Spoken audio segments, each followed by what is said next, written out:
After conquering the Demon Souls Platinum earlier this year, Shreg, Shrek's very distant cousin, has been hibernating for 4 months, meditating, reflecting, and preparing. Now he's back for his next big challenge. Elden Ring, the magnum opus from Software president and video game sadist Hidetaka Miyazaki. This is the culmination of over a decade of experimenting with the Soulsborne formula, earning 2022's Undisputed Game of the Year. So let's start this off with my first of very many Elden Ring spicy takes. It has the easiest FromSoft Platinum. Well, I mean, if Demon Souls didn't exist, it would. You only need to collect 30 skills, spells, and pieces of equipment out of a list of hundreds, and only one of these required ones is missable. Outside of that, the rest of the trophies mostly just require killing bosses that you're going to be killing anyway, and the game hands you thousands of resources to make that easier in summons, consumables, ashes of war, and of course, spells. However, Shreg is an ogre, and like DreamWorks has taught us, ogres can't use magic or bows. Our hero sticks to melee and a shield. In fact, he actually uses the very first sword and shield he finds for the entire game, almost. If you're at all familiar with Elden Ring, you're probably familiar with where a sword and shield didn't quite cut it, but we'll get to that. For now, grab yourself a bevy and strap in for Shreg's Elden Ring Platinum journey.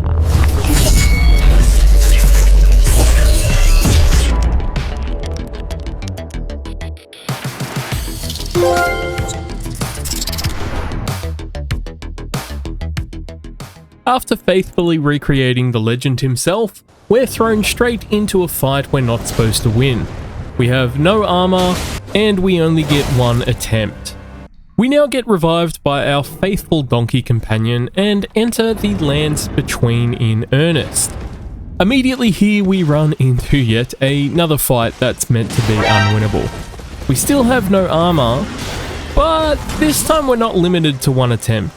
See, the Tree Sentinel is the game's way of saying you don't have to fight everything you see.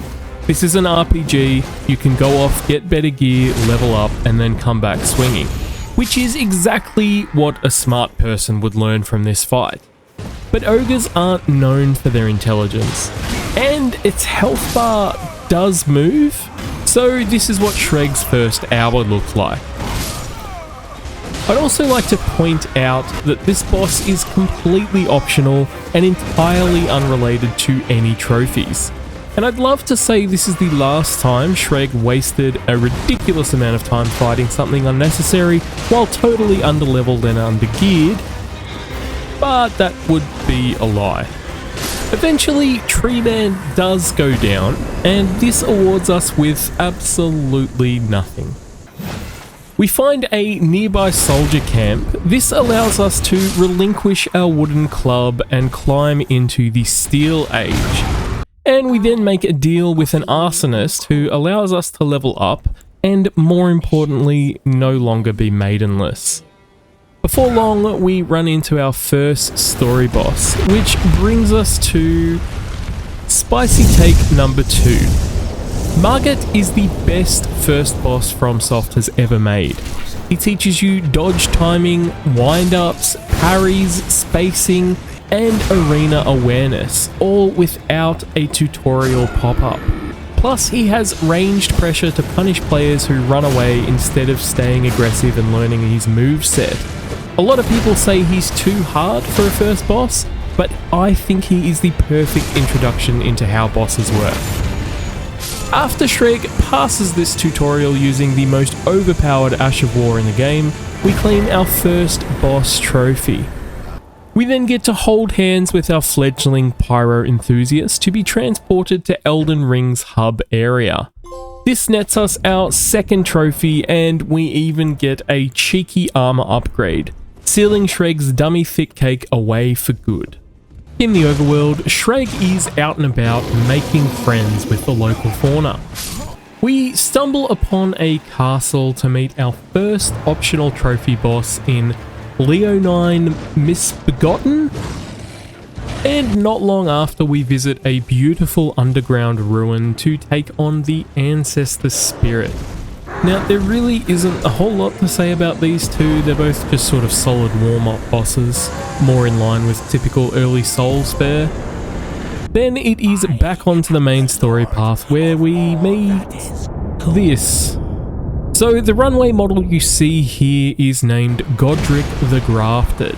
He is the relative of Godfrey the Grafted, both descending from Godwyn the Golden, who all came from Godfrey, the first Elden Lord.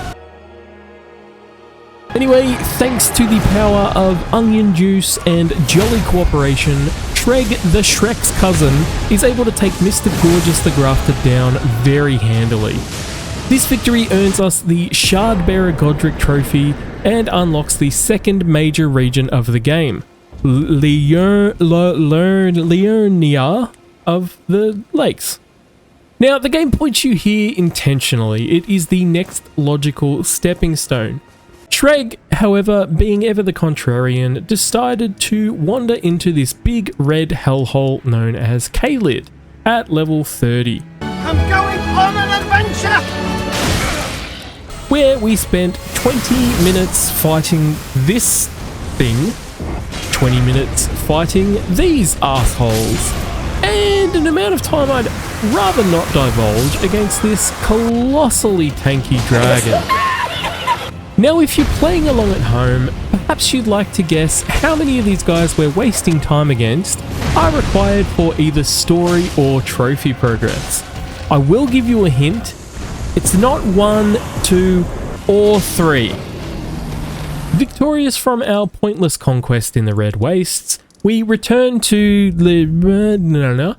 an ancient moonlit sorcery academy, where we have a few more iconic showdowns against a red dog that summons a magic sword in his mouth, but also casts magic and jumps a lot. An impossible to damage bowling ball. And lastly, who could forget the Death Stranding fetus and its band of creepy chanting book throwing dolls?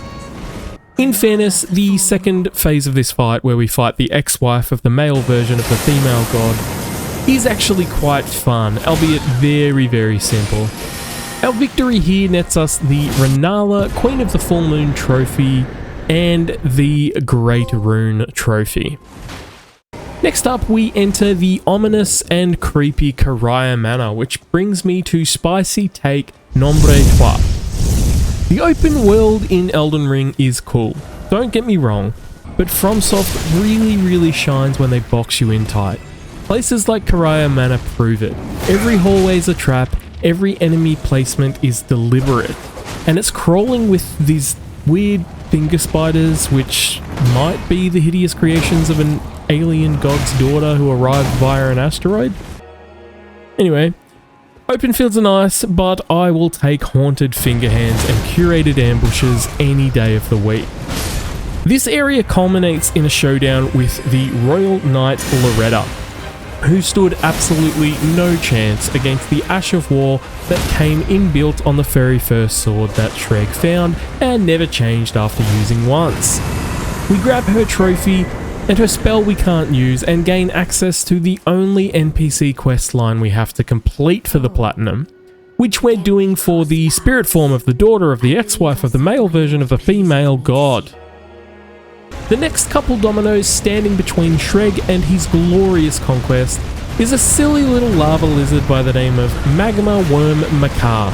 And despite the third-person camera going wherever the hell it wants to on oversized boss fights in this game, this guy once again falls to the might of Square Off. He is then joined in company by Elmo of the Briar, who I don't really have commentary for because he just sort of folds like a lawn chair. Whoa, mate, he's dead. Just chill.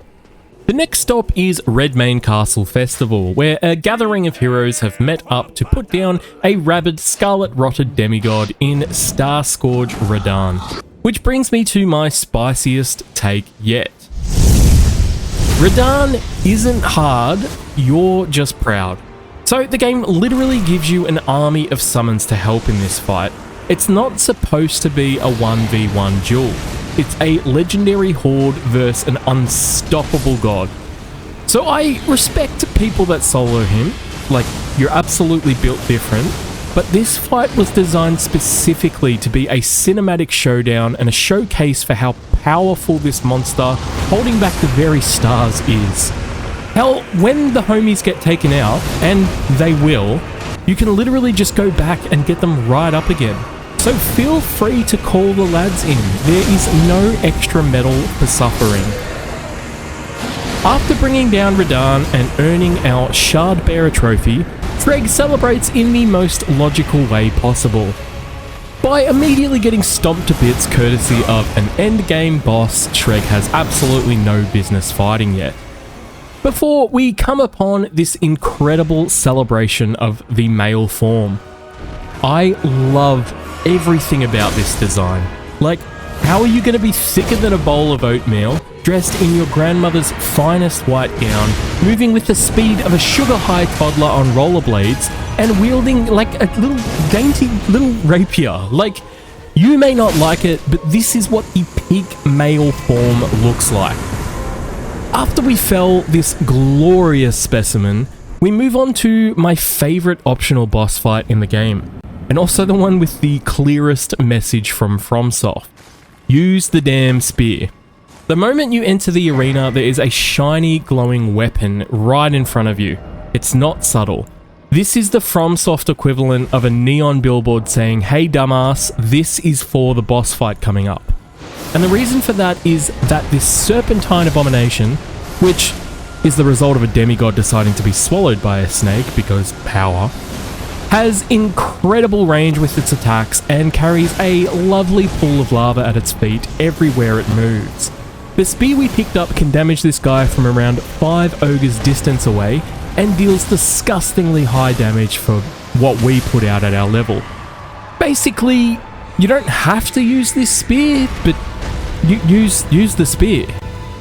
After wrangling the serpent, we get greeted with the second phase, the fittingly named Rykard, Lord of Blasphemy. Surprisingly, one of the fights where I actually felt the second phase was a bit easier than the first because of how easy he is to stagger, and he has a much slower and deliberate attack pull. One more Shardbearer down, one more trophy earned.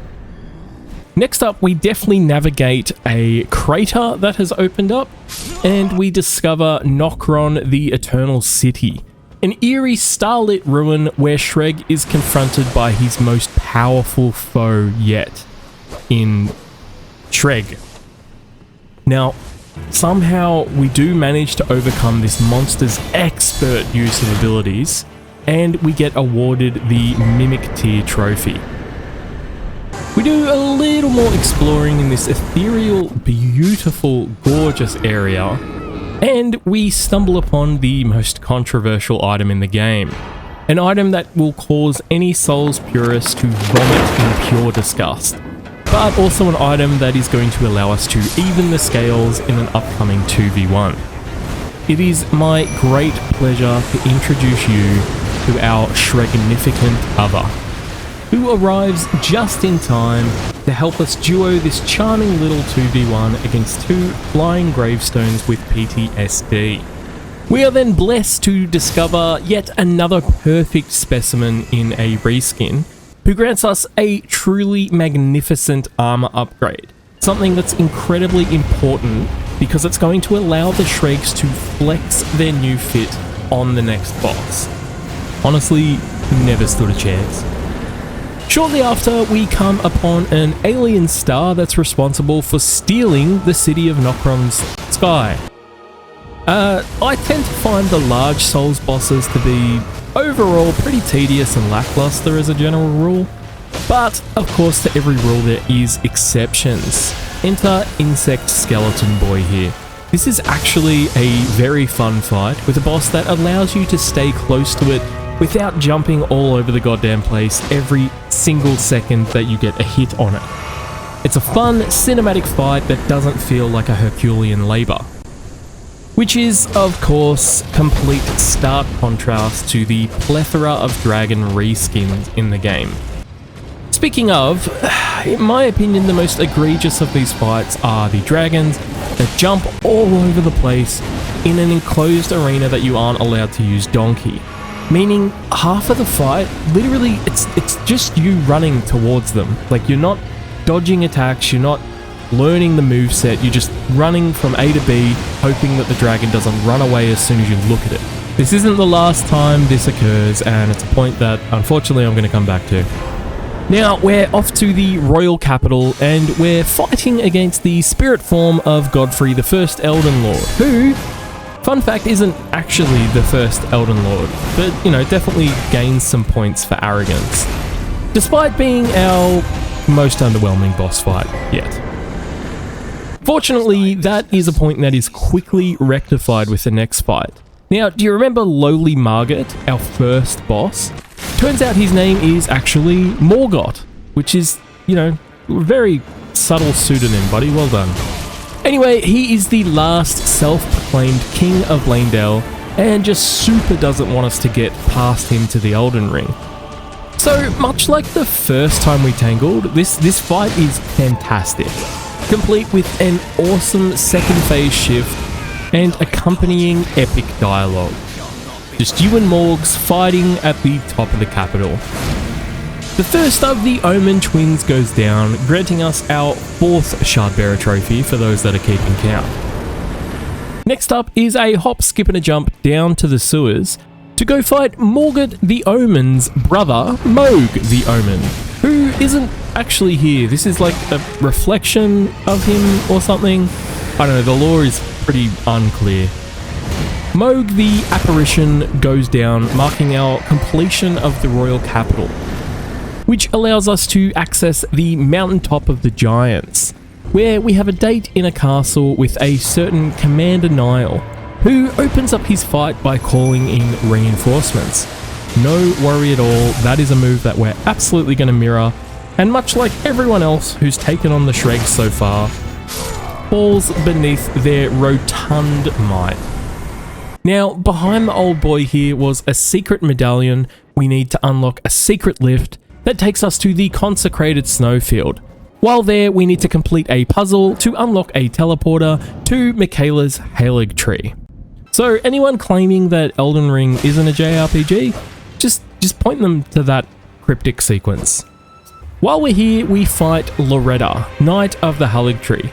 Of course, not to be confused with Royal Knight Loretta, despite having the exact same encounter music and moveset, and being the exact same person. I guess like after we beat her, she got a promotion. Anyway, we once again grab her trophy and her spell that we can't use, and we come upon... I am Malenia, Blade of Miquella. And this incredibly quick first showdown with her brings me to the absolutely spiciest take we're gonna have. Spicy take number 5. Let's talk about Malenia. Okay, yep. Hold on to your pitchfork that says skill issue for just a second. She's just overtuned. Just super overtuned. She heals on every single hit, even through shields when you mitigate it 100%.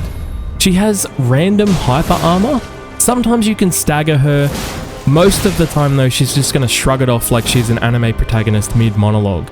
And then, on top of those two, there's Waterfowl Dance, the single most obnoxious move in any Souls fight. If you manage to survive this attack, she's just going to heal everything back that you've done to her anyway.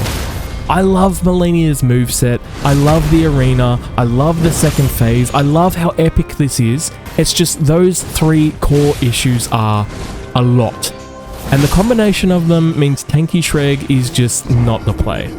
So we go on a training montage to gather the anti-Malenia helmet, we respec our strong boy, and we upgrade a bleed weapon to come back and get our revenge.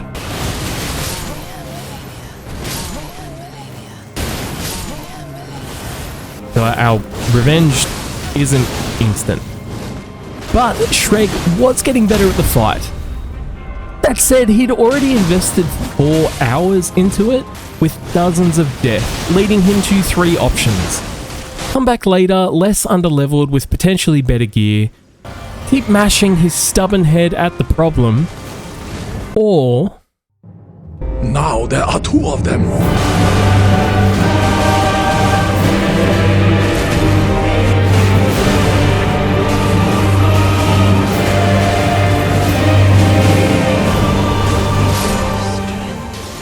So you can probably now see why Mimic Tier is so controversial.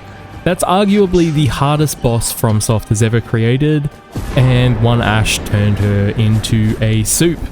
However, post Malenia, Shreg had entered his Enlightenment arc. He'd suffered, he'd bled, he'd been waterfouled into 1,000 pieces, and he realised something incredibly important. The pain is optional. From here on out, he and his Shregnificant Other are going to share the load, because what is an ogre without a friend to lean on? We're back on the chosen path to find the actual Mog the Omen, who stands no chance against the combined might of the Shregzons, emboldened from their takedown of Malenia. We then take down the last living fire giant in what is a pretty epic fight, but again just sort of falls into that Souls trap of super big enemy isn't fun to fight. We needed to get past him to gain access to a giant furnace, which our firebug friend, remember her, uses to set both herself and the giant Erd tree on fire, which is pretty metal. She also teleports us to my favourite area in the game in Crumbling Farum Abzula. In here, we face off against the Godskin duo, with Shreg the Second taking on one, while Shreg the First works the other. We nab our next boss trophy with little incident, and head off to the last boss of this area, where we have the exact same fall that everyone does here. This guy Malekith is the shadow that accompanies Mikola, the god, and he has sealed away destined death, which is why everyone's able to respawn and gods can't die. We do manage to take him down, though it's not without consequence. With all that done, we just have a few things left to take care of.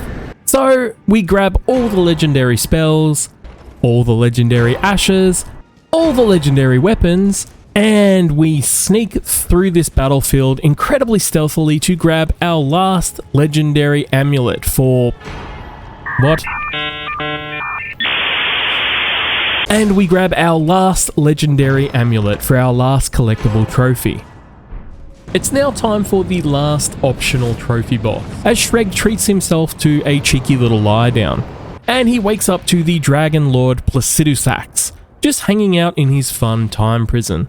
So this two-headed gangster is the actual first ever Elden Lord, until of course he got abandoned by his dragon god who lost their grace and was then cast out lost into time. You know, that old cliche. Despite this guy's vastly different moveset to other dragons, he's still a dragon, and the most dangerous enemy in a dragon fight is the camera, not the actual dragon. You're gonna again spend more time chasing him down than actually fighting. Eventually, we take down the very first Elden Lord and grab our last optional trophy, and it's now time to finish the game. Sort of. Enter the non-spirit form of Godfrey, the not actually the first Elden Lord.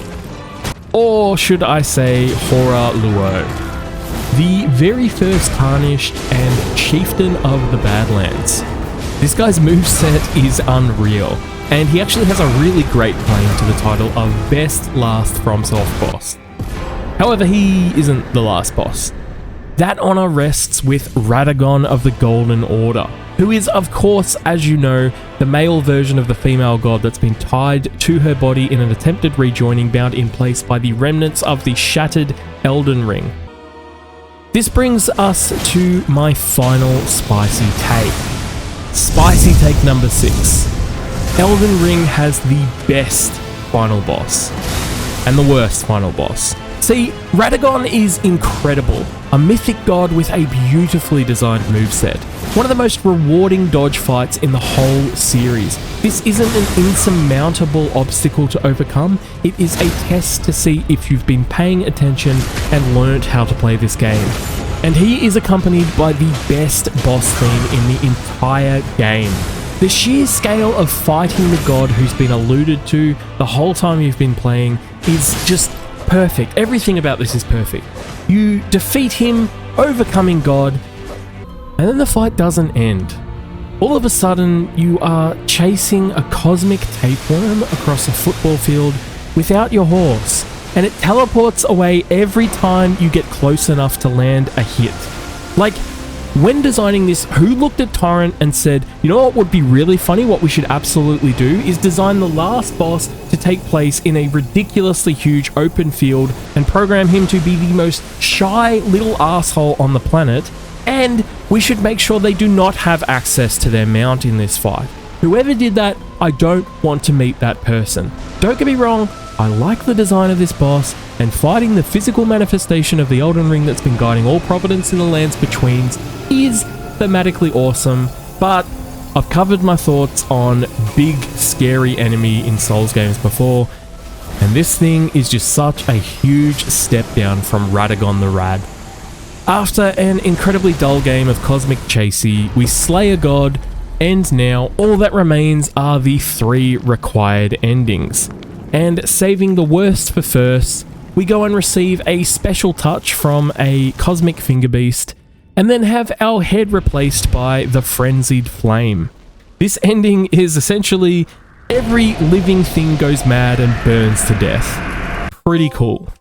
Next is Shreg, the restorer of the status quo, as he brings Marika back as god and becomes her next Elden Lord.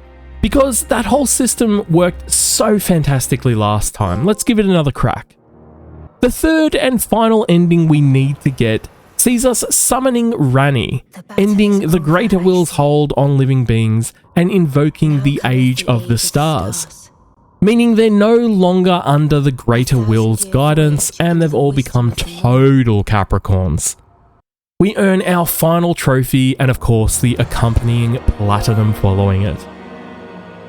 As always, thank you so much for watching all the way through. A huge shout out to the channel members that keep this whole thing alive. I really hope everyone enjoyed Shreg's adventure in the lands between. And if you'd like to see him take on the DLC or any other games, please let me know in the comments. For now, have a great week and I will see you next time. Ciao.